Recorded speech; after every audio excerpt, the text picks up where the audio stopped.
Jumping Fences, a brief story of the Colts by Speedylee Elder. The Baltimore Colts don't exist anymore. In fact, the franchise is a goner in more ways than one. There was a franchise named the Baltimore Colts in the All-American Football Conference of the 1940s. From 1947 to the end of the AAFC in 1949, the Colts won 10 games, lost 29, and tied 1. The 1948 season was by far the best for the team in the AAFC years.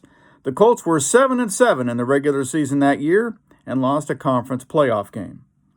The franchise was among the 3 AAFC teams that merged into the National Football League for the 1950 season. Baltimore upset the apple cart by winning an NFL game and finishing with a 1-11 record, and the call went out to break up the Colts.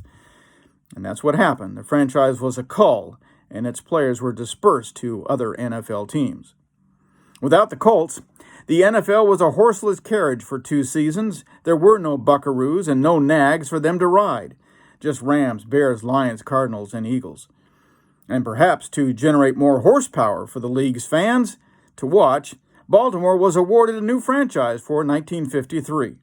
And amazingly, the Colts were reborn. Thrilled to be back in the NFL, Baltimore fans begged the team to unite us in victory, and the Colts did that when they won the NFL championship in 1958. The fans wanted more in 1959, so the Colts won the championship again, and the Colts left a fine New York team with a tittle but no title, both times. The shoe was nailed to the other hoof in 1964 when Cleveland's team gained more and beat the Colts in the championship game.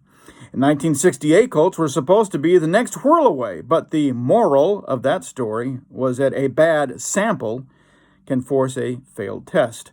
New York had a title that year, but no tittle.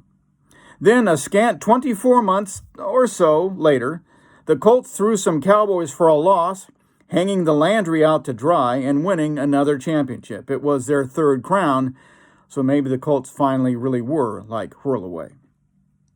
But things began to become different in the Baltimore barnyard, and the team made the biggest trade in its history, swapping owners this time. The Colts were traded to the Los Angeles Rams owner Robert Irsay, who kept his Colts in Baltimore. The former Colts owner moved to Los Angeles, where presumably the roses were in bloom. It wasn't long before, like passengers on the Mayflower before them, the Colts were on the move. This time, the Colts kept their owner, but changed towns. The Colts went to a place where the fans understood horsepower. They went to Indianapolis, Indiana. Eventually, with a legendary passer manning the offense, the Colts won another championship in 2006. And by now, even the most loyal Baltimore fans are raving into the air, "Make it stop." But it would be a Poe editor who did not write "Never or, Lenore." Thanks for listening. I'm Speedylee.